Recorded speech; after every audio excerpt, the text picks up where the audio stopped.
When you open Excel 2010, the first thing you'll see is a blank workbook with 3 empty spreadsheets. But what if you had another workbook in front of you that wasn't blank, maybe something you've already been working on? How would you go about creating a new file? Start by clicking the File tab to go to the Backstage view, then click New. You can either open a new blank workbook, which is highlighted automatically, or a sample template that's installed on your computer, or a template downloaded from office.com. A template is just a file that's already been put together, both to help you save time and create a workbook that looks professional.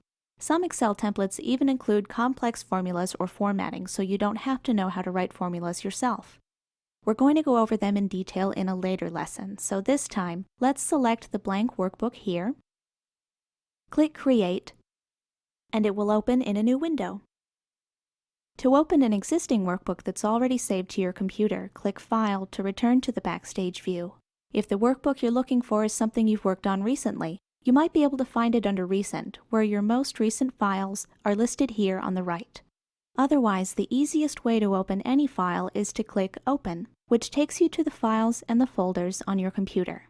Now select the workbook you're looking for, click Open, and it appears in a new window.